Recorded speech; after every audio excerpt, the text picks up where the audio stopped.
వాక్యాన్ని చూసినట్లయితే it is finish. ఏంటిది? సమాప్తం. ముగించడం చాలా, ప్రారంభం కంటే ముగించడం చాలా అవసరం కదా. ప్రారంభం అంతం మనం చేస్తాం. జనవరి 1 రోజున ఇంగ్లీష్ చదవాలని ప్రారంభిస్తాము. అట్లా ఎన్నిసార్లు ప్రారంభించాను నేను కదా. మనం కూడా ప్రారంభిస్తాం బైబిల్ చదవాలని కదా. చివరికి వచ్చేసరికి అదే ఆది కాండంలో ఉంటాం. డిసెంబర్ అయిపోద్ది కానీ ఆది కాండంలోనే ఉంటాం కదా. మనం ప్రారంభిస్తాం చర్చిలో పనిచేయాలని. డిసెంబర్ వచ్చినాక అన్ని రోజులు కొడిగేస్తారు కానీ మనం మాత్రం ఒక రోజులు కూడా.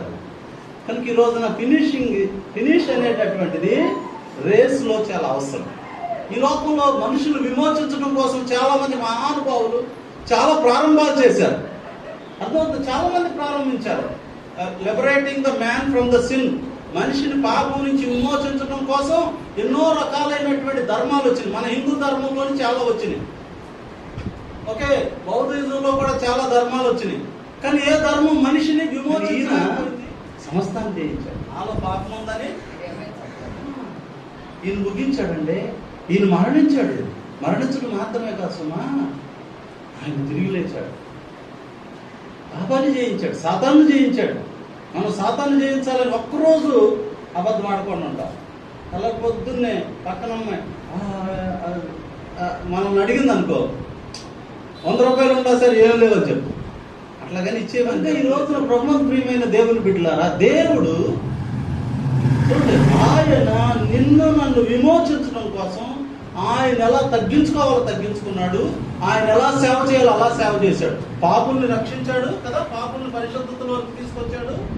గుడ్డివాళ్ళు బాగు చేశాడు. దేవునికి దూరం అయిపోయిన వాళ్ళని దేవుని వైపుకు త్రిప్పాడు. ఇదిగో చచ్చిపోయిన వాళ్ళని తిరిగి లేపాడు.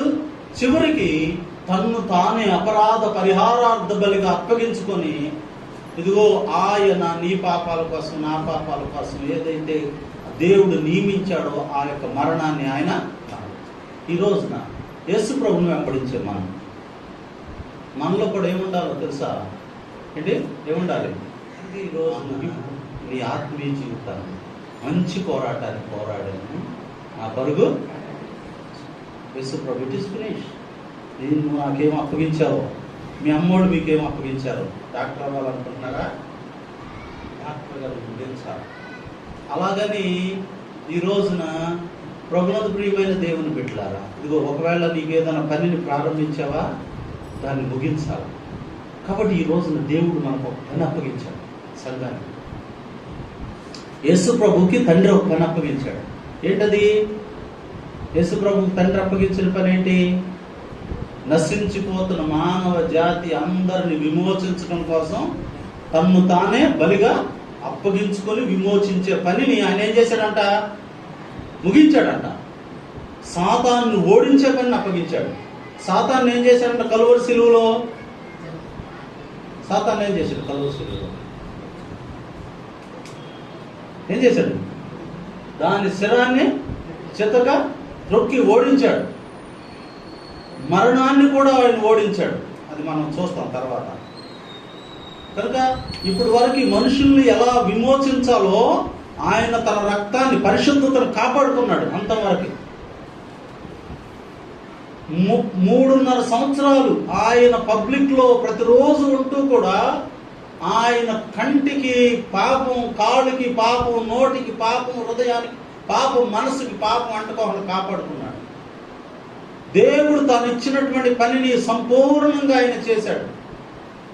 ఆయన కాబట్టి ఈ రోజున మనం కూడా ఆయన వెంబడించే వాళ్ళగా దేవుడు నీకు అప్పగించిన పనిని సంఘం చేయాలి. సంఘానికి దేవుడు నీకు అప్పగించిన అసలు పని ఏంటి? రవి ఎవరన్నా సర్వలోకానికి వెళ్ళి సర్వ సృష్టికి సువార్తను ప్రకటించి వాళ్ళందరూ ఏం చేయాలంట? మీ నాన్నను శిష్యుడిగా చేయాలి, మీ అన్నయ్యని శిష్యుడిగా చేయాలి, మీ అమ్మాయిని శిష్యుడిగా చేయాలి, శిష్యురాలుగా చేయాలి. అబ్బాయికి మాత్రం ఏం చేయాలా? శిష్యుడిగా చేయాలా, ఉంచాలా? ఎక్కడ? విశ్వాసంలో శిష్యుడిగా చేయాలి. దేవుని అంగీకరించాడు, యేసు ప్రభువుని అంగీకరించాడు కదమ్మా. ఏం చేయాలా? మీ అన్నయ్యని. కనుక ఈ రోజున ఆయన శిష్యులుగా చేసి తయారు చేయాల్సిన అవసరం ఉంది. అదంత ఈజీ పని కాదు. తండ్రి ఈ గిన్నె నా యొద్ద నుండి, అది చాలా కష్టంతో కూడిన సుమా. ఒకవేళ మీ అన్నయ్యని శిష్యులుగా చేయాలంటే తెలుసా, నిన్నే ముంచేస్తారు కోసం. ఈ లోకాన్ని ఇప్పుడు శిష్యులుగా తయారు చేయడం అంత ఈజీ అయిన పని కాదు. యేసు ప్రభు దానికోసం ఏం చేశాడు తెలుసా? ప్రాణాన్ని, అవమానాన్ని భరించాడు, నిందలు భరించాడు, వేదన అనుభవించాడు. ఆయన పరలోక భాగ్యాన్ని వదిలిపెట్టాడు. దేవునితో సమానుడుగా ఉండుట విడిచిపెట్టకూడని భాగ్యమని ఎంచుకున్నాడు. దరిద్రుడిగా మారి రాళ్లతో దెబ్బలు తిన్నాడు, పరం పట్టాడు. అలా చేస్తేనే ఈ రోజున ఆ మహాపుని పరిశుద్ధతలోకి రాలేదు. వాళ్ళ పాపాలు ఒప్పుకోలేనాడు. వాళ్ళు నటించే వాళ్ళుగా కనపడతా ఉంటారు. కనుక ఈ రోజున దానివల్ల రక్షణ రాదు. కనుక యేసు ప్రభు ఎందుకు వచ్చాడు తెలుసా? మనల్ని ఒక మతం నుంచి ఇంకో మతంలోనికి మార్చడానికి రాలేదు. నువ్వు నశించి నరకానికి వెళ్ళిపోతావు పాపం వలన. ఆ పాపాన్ని అంతటిని తీసివేయటానికి, ఆ శిక్షణ అంతటిని తీసివేయటానికి వచ్చాడు. ఆయన శిక్షణ అనుభవించాడు. ఆయన నీ పాపాన్ని తన మీద, మన పాప భారం సహించలేనంత, మన పాప భారం ఓర్చుకోలేనంతది. అది నెరవేర్చడం అంత ఈజీ అయిన పని కాదు. చూడండి, చివరి వరకు కూడా సాతానుడు ఆయనను అక్కడి నుంచి తప్పించడానికి ఎంత ప్రయత్నం చేశాడో. కానీ యేసు ప్రభు ఏం చేశాడు తెలుసా? ఏం చేశాడు? మహిమ 4 రోజులు భక్తి నుండి 5వ రోజు వదిలిపెట్టేది. 40 రోజులే మనం చాలా బాగా చేసాం. మనం 40 రోజులు విరాయము లేకుండా మనం ఏం చేసాం? కనుక ముగించాలా? మీ అమ్మ నాన్నోళ్ళు రక్షించబడేంత వరకు నువ్వు ప్రార్థన చేయాలా? మీ మామయ్య రక్షించబడేంత వరకు నువ్వు ప్రార్థన చేయాలా? పోరాడాలి నువ్వు. నీ పక్కనోళ్ళు ఈ సురాలను రక్షించబడేంత వరకు ఈ సంఘం ప్రార్థన చేయాలి. యేసు ప్రభువులోకి వస్తే ఈ లోకాన్ని విడిపించబడతావు. ఎందుకంటే నువ్వు విడిపించబడతావు, ఈ లోకాన్ని విడిపిస్తావు. కనుక యేసు ప్రభువులోకి వచ్చిన వాళ్ళు ఏం చేస్తారు? ఫినిష్ చేస్తారు వాటి పనిని, దేవుడిచ్చిన పని. ఈ రోజున ఈ సంఘం ఆ పని చేయాలంటే ఈ సంఘం యేసు ప్రభువులోనికి రావాలి. క్రీస్తు యేసులో బాప్తిసం పొందిన మనం ఆయన మరణంలో కూడా బాప్తిసం పొందామంట. ఆ క్రీస్తులోని యేసులోనికి రానటువంటి ఈ సంఘం ఒకవేళ 1000 మందిని తీసుకుని వచ్చిన వాళ్ళందరినీ పాపంలోంచి లిబరేట్ చేయలేదు, కానీ ఏదో అక్కడి నుంచి ఇక్కడికి తీసుకురాగలుగుతుంది అంతే. కనుక అస్సలు పాపం కదా సమస్య ఏంటి? పాపం. సమస్య ఏంటి? మతం. కనుక ఈ రోజున నువ్వు చర్చికి వెళ్తున్నావు, వెళ్ళకపోతున్నావు అనేది కాదు సమస్య. అసలు సమస్య ఏంటి? పాపం. నువ్వు పాపాన్ని కనుక వదిలిపెడితే చర్చి మానవయ్యా అంటే. కాబట్టి ఈ రోజున పాపం వదిలిపెట్టుకోకుండా కూడా చర్చికి వెళ్ళొచ్చు, అది వేరే విషయం. కనుక ఈ రోజున పాపాన్ని తీసివేయడానికి యేసుప్రభు వచ్చాడు. ఆ పాపంతో పోరాడాడు. ఎట్లా పోరాడాడంటే 12వ అధ్యాయం మీరు ఏప్రిల్ రాసిన పత్రికలో, మరణం రక్తం కారునంతగా పోరాడాడు. ఇదిగో మరి భక్తులు అలా పోరాడారు, రక్తం కారునంతగా పోరాడారు. వారి కుటుంబాలను త్యాగం చేశారు, వారి జీవితాలను త్యాగం చేశారు. ఈ రోజున ఒక్కొక్క ఉద్యోగాన్ని మనం త్యాగం చేయాలి, ఒక డబ్బులు మనం త్యాగం చేయాలి, ఒక గౌరవాన్ని త్యాగం చేయాలి, ఒక నిద్రను త్యాగం చేయాలి. అట్లా చేసినప్పుడే కదా సిలువ అంటే ఏంటి? త్యాగం. సిలువ అంటే ఏంటి? త్యాగం. యేసు ప్రభు తన జీవితాన్ని, పరలోకాన్ని, మహిమను కదా, తన యొక్క మరి గౌరవాన్ని అంతటినీ త్యాగం చేశాడు. ఆయన దేవునితో సమానుడిగా ఉండి ఆయన ఏమయ్యాడంట? దాసునిగా మారాడు. సిలువ మరణం పొందినంతగా తగ్గించుకున్నాడు. అలా సంఘం చేయబడినప్పుడు ఈ లోకం అంతా మారుతుంది. అది కనుక జరిగితే ఈ లోకాన్ని ఆయన ఇచ్చాడు, తన కొడుకునే ఇచ్చాడు, తన సమస్తాన్ని ఇచ్చాడు, తనకున్న వస్త్రాన్ని కూడా ఇచ్చేశాడు, తనకున్న గౌరవాన్ని ఇచ్చాడు, ఆయన ధనాన్ని ఇచ్చాడు, దరిద్రుడుగా మారాడు. ఆయన రాజ్యం ఇంటికి వస్తేనంటే నీ యొక్క అవమానాన్ని కప్పుతాడు, ఆయన నీ దరిద్రతను కప్పుతాడు, నీ దగ్గర నుంచి ఆయన రాజ్యం నీకు తెలవదు, అనుభవిస్తే తెలుస్తుంది. ఆయన రాజ్యం తెలవనోళ్ళు ఆయన దగ్గర ఇవ్వలేరు. ఆయన రాజ్యం తెలవనోళ్ళు ఆయన దగ్గరికి రాలేరు. ఆయన రాజ్యం తెలవనోళ్ళు పాపాన్ని వదిలిపెట్టరు. పాపాన్ని వదిలిపెడితే ఏమైపోతానో ఈ సుఖం ఉన్నదేమో అనుకుంటారు. కానీ ఆ పాపం యొక్క పర్యవసానం భయంకరమైన రోగం, భరించలేని వేదన. అంటే మానసిక సంబంధం ఒత్తిళ్లతో సతమతమా నిద్ర పట్టని జీవితం. కానీ ఆ పాపాన్ని వదిలిపెడితే ప్రశాంతమైన జీవితం. ఆరోగ్యం నీ దేహానికి కొళ్ళు ఉండదు, నీ ఎముకలకి. ఆయనకి పని చేస్తే ఎక్కడ నాకు శరీరం వంగిపోద్దా, పెరిగిపోద్దా అనుకున్నాం. ఆయన పని చేస్తే నీ దేహం ఎంత ఆరోగ్యం ఇస్తాడు ఆయన. ఈ రోజున ఆ రాజ్యం కట్టబడటానికి మనం గనక ఫినిష్ చేయగలిగితే, ఇక్కడ ఉన్న దొంగలు, వ్యభిచారులు, తాగుబోతులు, హంతకులు, మోసగాళ్ళు, అన్యాయస్తులు, దుర్మార్గం, ఇదిగో ఒకళ్ళనొకళ్ళు దూషించుకునే జీవితాలు అన్నీ పోయి సమానత్వం, సౌభ్రాతత్వం, ఏ భారతదేశపు పెద్దలైతే, రాజ్యాంగ నిర్మాతకులు ఏ రాజ్యాన్ని అయితే ఆకాంక్షించారో కదండి, ఏ రాజ్యాన్ని ఆకాంక్షించారు? భారత రాజ్యాంగం రాసిన నిర్మాతలు సౌభ్రాతత్వం, సమానత్వం, స్వేచ్ఛ, అటువంటి రాజ్యాన్ని ఆయన మాత్రమే ఇవ్వలేదు. ప్రజాస్వామ్యం ఇవ్వలేదు. ఆ రాజ్యాన్ని స్థాపించగలిగితే, ఆ రాజులాగా నువ్వు కూడా ఫినిష్ చేయగలిగితే, నీ కుటుంబాన్ని అంతా అలా తీసుకురా యేసు ప్రభువులోకి. నీ కుటుంబం ఎంత ప్రేమతో బ్రతుకుతుందో. ఒక కుటుంబం, ఒక ఊరు ఉందంట, ఆ ఊరిలో కుటుంబం ఉందంట. ఆయన బాగా తాగేటటువంటి వాడు. పిల్లలు సాయంత్రం వచ్చాడంటే భార్య పారిపోవాల్సింది, పిల్లలు పారిపోవాల్సిందే. అన్నం తినేవాళ్ళు కాదు, ఎప్పటికప్పుడు భయంతో బ్రతికేవాళ్ళు. చాలా చాలా భయంకరంగా ఉండేది. ఆ ఇంటి పక్కన ఎక్కడ ఒక మాస్టర్ వచ్చాడంట, ఆయన యేసుప్రభుని అంగీకరించిన వాళ్ళ ఇంటి పక్కనే కిరాయికి వచ్చాడు. ఈయన చూసేవాడంట. సాయంత్రం అయ్యేసరికి అందరూ భార్య, భర్త, పిల్లలు కలిసి భోజనం చేసేవాళ్ళంట. ఈరోజు మనం కలిసి భోజనం చేయలేకపోతున్నాం కదా. మన పిల్లోడు మనం కలిసి భోజనం చేయలేము, కూర్చోలేరు. వాళ్ళు మన ఎదురు కూర్చోలేరు, మనం వాళ్ళ ఎదురు కూర్చోలేము. వాళ్ళు కూర్చోవడానికి కూడా అవకాశం లేదు.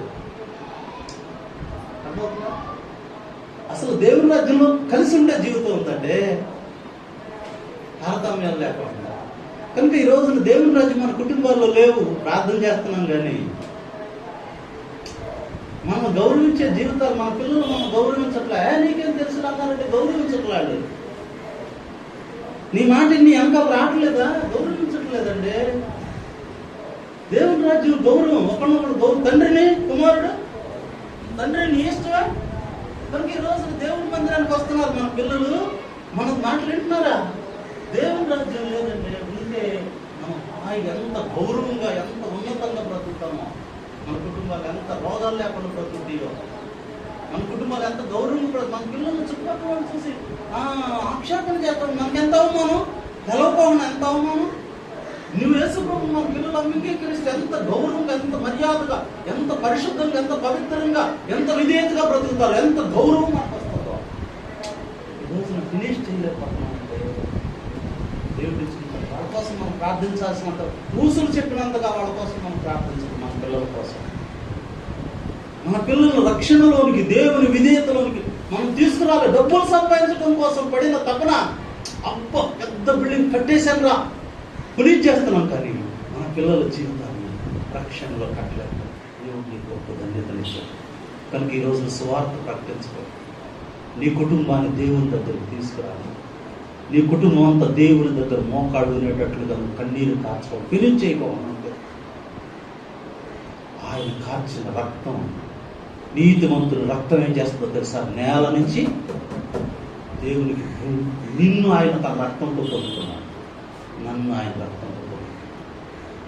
ఆయన రక్తం దేవునికి మొరపెట్టకముందే, నీతిమంతుల రక్తం ఈ భూమి మీద కార్చబడి, ఆయన శిష్యుడైనటువంటి తోమ యొక్క రక్తం భూమిని ఆయన మోసరించాలని ప్రయత్నించారు. అది నీ కుటుంబానికే నష్టం, అది నీ సంఘానికే నష్టం, అది నీ సమాజానికే నష్టం. ఈరోజు నువ్వు ఫినిష్ చేస్తావు, ఈ కోర్సుని ముగిస్తావా? నశించిన దాన్ని వెతికి రక్షించడానికి వచ్చేవారు నీకోసం ప్రాణం పెట్టాడు. ఆయన ఫినిష్ చేసి, ఏంటిది ఏం చేసి మొత్తం ముగించి అప్పగించాడు. ఈరోజు మనం కూడా మొత్తం ముగించి ఆయన బిడ్డలుగా ముగించడం మనకు అవసరం. లేకపోతే మనం ఆయన బిడ్డలుగా చెప్పుకోవడానికి అంత సిగ్గుపడాలి. కనుక ఆయన ముగించిన మన ఆత్మను ఆయనకు అప్పగిస్తే, ఆయన చేతుల్లో మన ఆత్మ, ఆయన చేతులకు మన కుటుంబాన్ని అప్పగిస్తే మన కుటుంబం, ఆయన చేతికి నీ ఉద్యోగాన్ని అప్పగిస్తే నీ ఉద్యోగం, ఆయన చేతికి నీ పిల్లల్ని అప్పగిస్తే నీ పిల్లలు, ఆయన చేతికి నీ యొక్క ధనాన్ని అప్పగిస్తే నీ ధనం, ఆయన చేతికి నీ గౌరవాన్ని అప్పగిస్తే నీ గౌరవం, ఆయన చేతికి ఈ సంఘాన్ని అప్పగిస్తే ఈ సంఘం. ఆయన చేతుల్లో నుంచి అపహరించగలిగే వాళ్ళు ఎవరు? కాబట్టి ఈ రోజున ఆయన చేతుల్లో నుంచి మనం తీసుకోవాలి. ఆయన చేతులకు మన జీవితాన్ని, మన కుటుంబాన్ని, మన గౌరవాన్ని, మన స్థితి అప్పగించాలి. యేసు ప్రభువే తన ఆత్మని ఎవరికి అప్పగించాడు? కనుక దేవునికి ఎవరు ఆత్మ అప్పగించాలి? అసంపూర్ణమైన ఆత్మనే అప్పగించలేకుండా చేసిన వాళ్ళు ఆయన తన ఆత్మను అప్పగించుకుంటారు. ఆయన చేతుల్లో నీ ఆత్మ భద్రంగా ఉంది, నీ జీవం తన కృపలో దాస్తాడు. నీ ఆత్మ నరకానికి వెళ్ళకుండా ఆయనతో నిత్యత్వంలో సమాధానం ఉంటుంది. నీ కుటుంబాన్ని కాపాడతాడండి. ఇశ్రాయేలును కాపాడువాడు ఇంకొడున్నాడు. నీ కుటుంబ గౌరవాన్ని కాపాడతాడు, నీ కుటుంబ ఆరోగ్యాన్ని కాపాడతాడు, నీ మీదకి వచ్చే శత్రువుల నుంచి నిన్ను కాపాడతాడు, నీ పిల్లల జీవితాలను కాపాడతాడు, వాళ్ళ యొక్క మనస్సును కాపాడతాడు. మనకు వ్యతిరేకంగా రాకుండా వాడు పాపంలో మనకు వ్యతిరేకమైన మోసయుక్తమైన కార్యాలు కాపాడతాడు. తాగుబోతులు కాకుండా వాళ్ళని కాపాడతాడు, తిరుగుబోతులు కాకుండా వాళ్ళని కాపాడతాడు. దేవుడు కాపాడతాడండి. ఇశ్రాయేలును కాపాడే దేవుడు వాళ్ళని అరణ్యంలో కాపాడాడు, వాళ్ళని పోషించాడు. తెలుసు, అరణ్యంలో మీ పిల్లలను పోషిస్తాడు, మీ పిల్లలకు కావాల్సింది అనుకరిస్తాడు. మన పిల్లల్ని, మన కుటుంబాన్ని ఆయనకు అప్పగిస్తే, ఒక కుటుంబం ఆయనకు అప్పగించుకుంటే ఏం చేస్తుందో తెలుసా? ఆ కుటుంబం ఉదయం లేచి కుటుంబం అంతా కలిసి ప్రార్థన చేస్తుంది. ఆ కుటుంబం అంతా కలిసి దేవుని మందిరానికి వస్తుంది. ఆ కుటుంబం అంతా కలిసి వాక్యాన్ని చదువుతుంది. ఆ కుటుంబం అంతా కలిసి లోకానికి సాక్షిగా ఆయనకు ఆత్మను అప్పగించుకున్నాడు. ఈ రోజున ఎవరికి అప్పగించుకున్నా? మా నాన్న ఉండాలి, మా నాయన ఉందలే, మా అన్న చెల్లి ఉందలే అనుకుంటే వాడు కాపాడలేదు మనుషులు కదా. ఈ రోజున దేవుడు కాపాడు. యెహోవా కాపాడకపోతే, యెహోవా పట్టణాన్ని కాపాడలేదు. దేవుడు నిన్ను రక్షించకపోతే, దేవుని పాపాలను క్షమించకపోతే, యేసుప్రభు రక్తంతో నీ పాపాలు కడగకపోతే, దేవుడు కాపాడకపోతే, దేవుడు నేను పరలోకానికి తీసుకెళ్ళడానికి ఇష్టపడకపోతే నువ్వు వెళ్ళలేవు, కాపాడలేదు. కనుక మన కుటుంబాలను, మన జీవితాన్ని ప్రభుకి అప్పగిద్దాం. ఇదే సిలువ. సిలువ ఏం చెప్తుంది తెలుసా? నిన్ను నీవు ఆయనకి ఏం చేయాలి? ఆయనకు అప్పగించుకోవాలి, ఆయన చిత్తాన్ని జరిగించాలి. మనం దేవుడు నీకేం పని ఇచ్చాడో ఆ పనిని సంపూర్ణంగా చేయాలి. నీకు పాటలు పాడేది ఇస్తే సంపూర్ణంగా దేవుడు రక్షణ పడుతుంది. ఒకవేళ నీ కుటుంబాన్ని దేవుని వైపు సంపూర్ణంగా, నీ యొక్క ఉద్యోగంలో సంపూర్ణంగా నువ్వు ముగించాలి. దేవునికి మహిమాకులను పరిశుద్ధులుగా చేయగలిగా సిలువను మనం ప్రతిష్ఠిస్తే, ఈ సంఘం ఆ సిలువను పట్టుకుని ముందుకు వెళ్తే ఈ లోకాన్ని నశించుతున్న వారికి సిలువను గూర్చిన వార్త వెలితనం కానీ రక్షించబడే వారికి ఆ శక్తితో ఈ లోకంలో అభాగ్యుల్ని, నిర్భాగ్యుల్ని, దౌర్భాగ్యుల్ని, అనామకుల్ని, ఇదిగో అన్యాయం అయిపోతున్న వాడిని కాపాడగలిగింది. వాళ్ళ జీవితాన్ని గొప్ప చేయగలిగింది. దేవుడిచ్చే ఆ ఉన్నత పరిస్థితులు తీసుకుని వస్తాం. దేవుని రాజ్యాన్ని కూడా తీసుకుని వెళ్తాం. సాతాను శక్తుల నుంచి అటువంటి సిలువ శక్తితో స్నానంలో ప్రభు మనం అందరిని నడిపించి బలపరచుగాక. ఆమేన్.